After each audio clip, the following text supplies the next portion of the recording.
नमस्कार। इस वीडियो में डिस्कस करेंगे इकोनॉमीज ऑफ स्केल और डिस इकोनॉमीज ऑफ स्केल के बारे में। जब कोई संस्था अपना प्रोडक्शन का लेवल बढ़ाती है, एफिशिएंसी लेवल बढ़ाती है और लार्ज स्केल पे प्रोडक्शन करती है, तो उसको कुछ बचत प्राप्त होती हैं, उनको इकोनॉमीज ऑफ स्केल कहते हैं।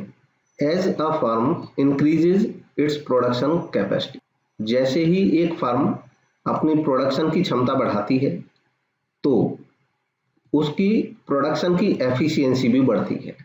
परिणाम स्वरूप वो संस्था ज्यादा आउटपुट यानी कि ज्यादा उत्पादन प्राप्त कर लेती है कम यूनिट ऑफ इनपुट से, यानी कि जो उत्पादन में वो मटेरियल यूज करती है उस मटेरियल से वो पहले से अधिक प्रोडक्शन कर पाती है, आउटपुट प्राप्त कर पाती है। इससे उस संस्था का एवरेज जो टोटल कॉस्ट होता है यानी कि पर यूनिट कॉस्ट वो कम हो जाता है। इसी को कहते हैं इकोनॉमीज ऑफ स्केल। इसके लिए मैं एक साधारण सा एग्जांपल यहाँ पे पुट करूंगा और जिसमें केवल एक फैक्टर पे बात करेंगे। जैसे मान लो कोई बिजनेसमैन फैक्ट्री के लिए बिल्डिंग किराए पे लेता है और उस बिल्डिंग का जो किराया है वो सालाना 10,000 रुपीज है, यानी कि 10,000 रुपये एक साल का किराया है।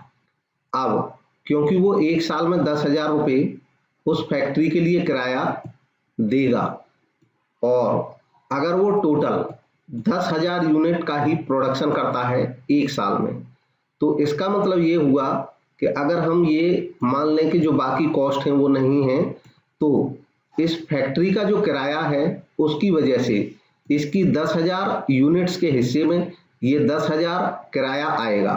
मतलब 10,000 यूनिट्स पे खर्च किया 10,000 रुपये किराए का, तो एक यूनिट पे खर्च किया 1 रुपया किराए का। यहाँ पे इसकी जो पर यूनिट कॉस्ट है वो 1 रुपये आएगी। मान लो ये अपनी एफिशिएंसी बढ़ा लेता है, क्षमता बढ़ा लेता है और ये 10,000 की जगह अगर 20,000 यूनिट बना पाने में सक्षम हो जाता है एक साल में, तो क्योंकि अब भी फैक्ट्री का किराया 10,000 ही रहेगा और अब 10,000 रुपये किराए को पे करके ये उस फैक्ट्री के स्पेस में 20,000 यूनिट बना लेता है, यानी कि पर यूनिट जो यहाँ पे कॉस्ट आएगी वो आधा रुपया यानी कि 50 पैसा 50 पैसा 1/2 रुपीज आएगी।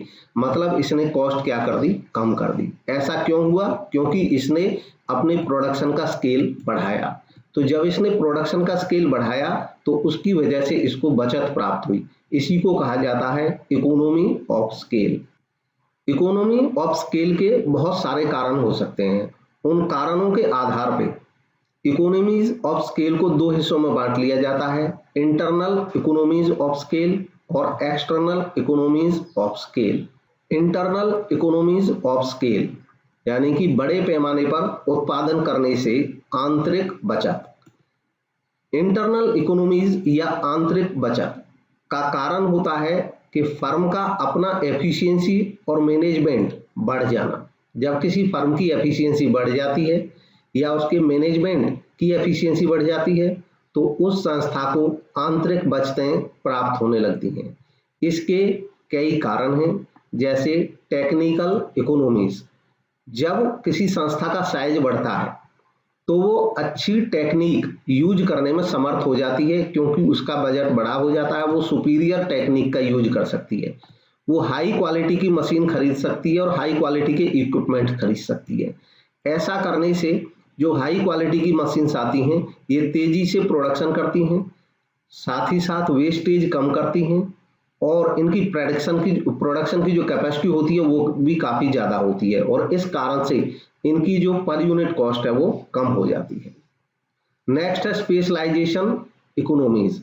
जब किसी संस्था का साइज बढ़ता है तो उसके पास ये संभावना होती है कि वो अपने वर्क को अलग अलग डिपार्टमेंट में बांट पाती है, यानी कि वहां पे डिवीजन ऑफ लेबर संभव हो पाता है। एक छोटी संस्था में ये संभव नहीं है, क्योंकि कुछ गिने चुने व्यक्ति काम करते हैं, उन्हीं को सारी तरह की एक्टिविटीज करनी पड़ती हैं। लेकिन बड़ी संस्था अपनी सारी एक्टिविटीज को अलग अलग लोगों में डिपार्टमेंट में बांट सकती है। इस वजह से स्पेशलाइजेशन के उनको बेनिफिट्स मिलते हैं और इस कारण से भी जब स्पेशलाइजेशन होता है तो अच्छी क्वालिटी का सामान कम कॉस्ट पे बनता है, इससे भी कॉस्ट कम होती है और इंटरनल इकोनॉमीज प्राप्त होती है।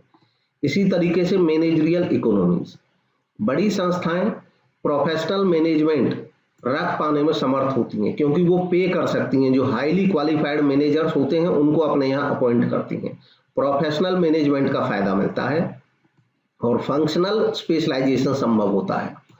फंक्शनल स्पेशलाइजेशन का मतलब होता है कि एक संस्था अपने डिफरेंट फंक्शंस को अलग अलग स्पेशलिस्ट से करा सकती है, जैसे मार्केटिंग के लिए अलग स्पेशलिस्ट नियुक्त कर सकती है, प्रोडक्शन के लिए अलग, सेल्स के लिए अलग, रिसर्च एंड डेवलपमेंट के लिए अलग, फाइनेंस के लिए अलग, एचआर के लिए अलग, मतलब वो फंक्शनल स्पेशलाइजेशन भी कर सकती है। इससे भी उस संस्था को बचत प्राप्त होती है।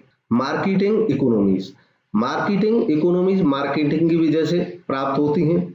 जब किसी संस्था का साइज बढ़ता है, यानी कि उसका प्रोडक्शन का लेवल बढ़ता है, तो संस्था का साइज भी बढ़ता है, तो वो संस्था लार्ज क्वांटिटी में सेल करती है और लार्ज क्वांटिटी में ही परचेज करती है। इससे उसकी बार्गेनिंग पावर बढ़ जाती है और लार्ज क्वांटिटी में परचेज करती है तो वो रॉ मटेरियल यानी कि इनपुट्स को कम पैसे में प्राप्त करने की क्षमता प्राप्त कर लेती है। साथ ही साथ सेल भी अपने कंडीशंस पे वो कर पाने में समर्थ रहती है।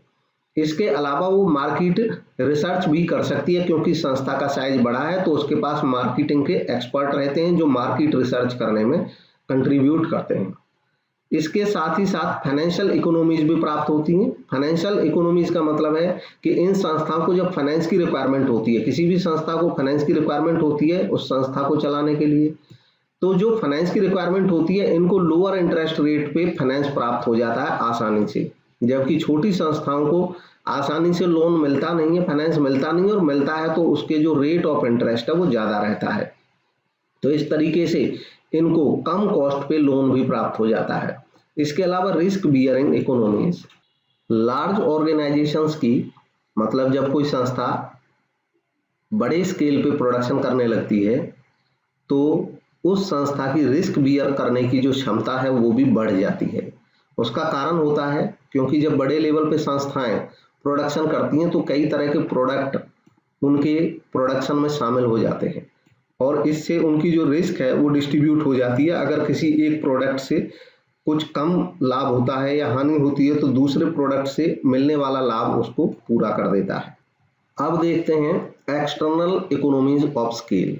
एक्सटर्नल इकोनॉमीज ऑफ स्केल से मतलब उन बचतों से है जो संस्था के अंदर से ना होकर के बाहरी जो कारण है उनकी वजह से संस्था को प्राप्त होती है।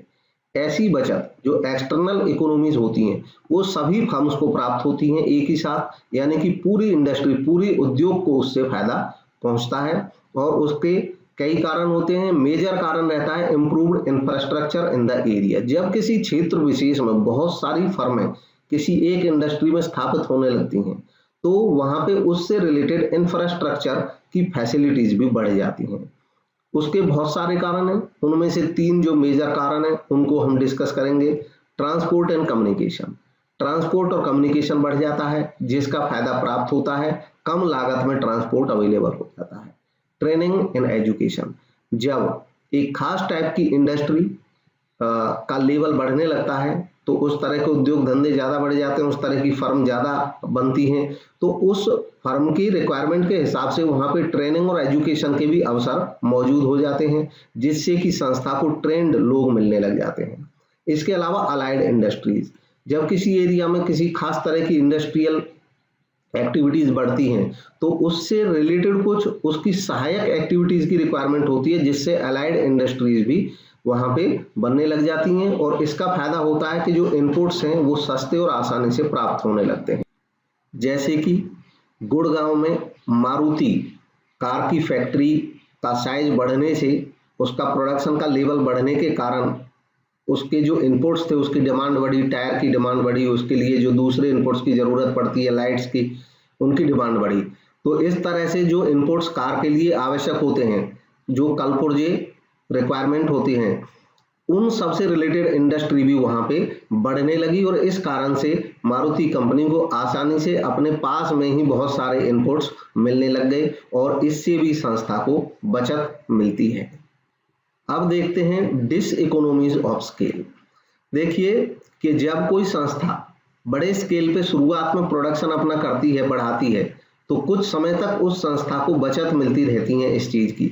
लेकिन हर चीज की एक लिमिट होती है। जब उस लिमिट को क्रॉस कर जाती है संस्था, मतलब जब उसका साइज इतना बड़ा हो जाता है कि उस संस्था के मैनेजमेंट के लिए उसका जो कंट्रोल है वो मुश्किल हो जाए, तो वहां पे अब उस संस्था को ये जो बचत थी ये हानियों में भी बदल जाती हैं, और जो इकोनॉमीज थी वो डिस इकोनॉमीज बन जाती हैं। इसलिए डिस इकोनॉमीज ऑफ स्केल इनको कहा जाता है। आफ्टर ए सर्टेन पॉइंट, एक निश्चित बिंदु के बाद, as the scale of operation further increases, जब जो स्केल है, जो लेवल है ऑपरेशंस का, काम का, जब वो और ज्यादा बढ़ता है, इट बिकम्स मोर डिफिकल्ट, तो ये मुश्किल हो जाता है टू मैनेज द फर्म को मैनेज करने के लिए effectively and coordinate, effectively manage करना मुश्किल हो जाता है और कोऑर्डिनेट करना various operations and divisions of the firm. एक संस्था में बहुत सारे ऑपरेशंस होते हैं, बहुत सारे डिविजन्स होती हैं, तो उनमें कोऑर्डिनेशन बिठाना भी मुश्किल होने लगता है, और इस तरीके से उस संस्था को डिस इकोनॉमीज ऑफ स्केल प्राप्त होने लगती हैं। Total average cost of the production ये बढ़ना शुरू हो जाता है, और इसी तरह के similar to the economies of scale, जैसे इकोनॉमीज ऑफ स्केल को इंटरनल और एक्सटर्नल में बांटा जाता है, उसी तरीके से डिस इकोनॉमीज ऑफ स्केल भी इंटरनल और एक्सटर्नल डिस इकोनॉमीज में बांटी जा सकती हैं। इंटरनल डिस इकोनॉमीज जो संस्था के आंतरिक कारणों से उसको प्राप्त होती हैं, जो आंतरिक कारणों की वजह से परेशानियां होती हैं संस्था को, वो इंटरनल डिस इकोनॉमीज का कारण बनती हैं। जैसे मैनेजरियल इनएफिशिएंसी, जब बड़े लेवल पे प्रोडक्शन होने लगता है तो मैनेजरियल इनएफिशिएंसी दिखने लगती है, क्योंकि बड़ी संस्था को मैनेज करना एक चैलेंज हो जाता है, और अगर मुश्किल आती है मैनेजरियल एफिशिएंसी इनएफिशिएंसी में बदलती है तो ये संस्था के लिए नुकसान का कारण बनता है। ऐसे ही लेबर इनएफिशिएंसी, जब संस्था का साइज काफी बढ़ जाता है तो लेबर से जुड़ी कुछ समस्याएं भी सामने आने लगती हैं, जैसे कि लेबर एब्सेंटीज्म, लेबर का एब्सेंट होना, लेथर्जिक होना, आलसी होना, डिसकंटिन्यूएशन ऑफ सर्विसेज, काम छोड़ करके चले जाना, ये सब कॉमन हो जाता है और इससे संस्था को हानि होने लगती है। इसके अलावा external diseconomies of scale, external diseconomies यानी कि जो बाहरी कारण होता है हानि होने का, prices of raw materials, raw material के प्राइसेस का बढ़ना भी संस्था के लिए हानि का कारण बनता है। हालांकि यहाँ पे अभी क्योंकि हमने ये क्लासीफाई नहीं किया है फर्दर, एक्सटर्नल जो डिस इकोनॉमीज होती हैं या इंटरनल डिस इकोनॉमीज होती हैं, अब तक जितने भी पॉइंट थे वो सब रियल डिस इकोनॉमी से रिलेटेड थे। अब ये जैसे prices of raw material, raw material के प्राइस का बढ़ना या घटना, ये पेक्यूनियरी रीजन हो सकता है, और अगर रॉ मटेरियल के प्राइसेस बढ़ जाते हैं तो ये पेक्यूनियरी डिस इकोनॉमी होती है।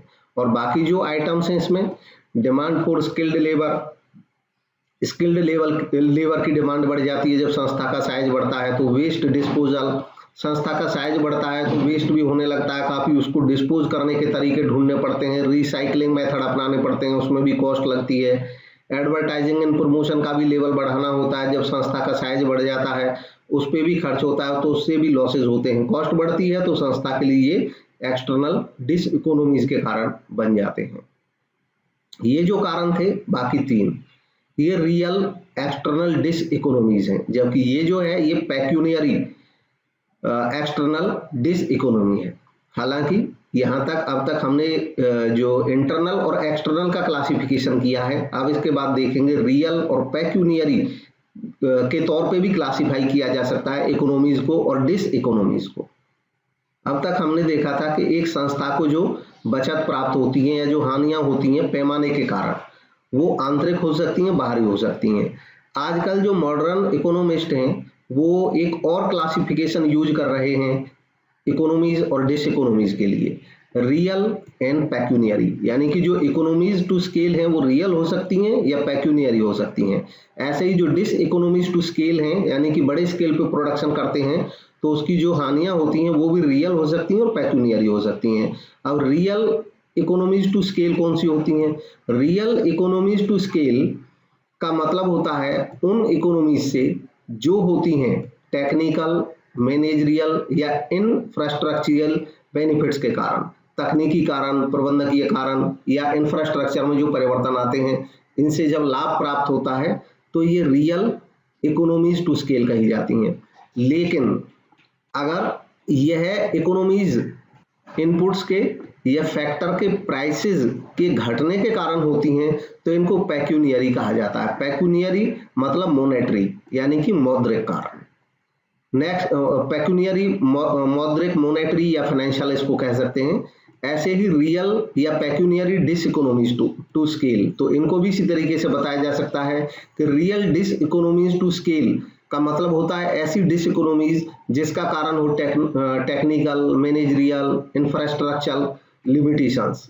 जबकि जो पेक्यूनियरी डिस इकोनॉमीज है इनका कारण होता है इंक्रीज ऑफ इनपुट या फैक्टर प्राइसेस। इनपुट के या फैक्टर के प्राइसेस अगर बढ़ जाएंगे तो संस्था के लिए कॉस्ट बढ़ जाएगी और संस्था के लिए कॉस्ट का बढ़ना उसके लिए हानि का कारण बनता है।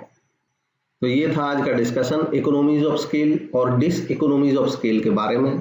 Thank you for watching.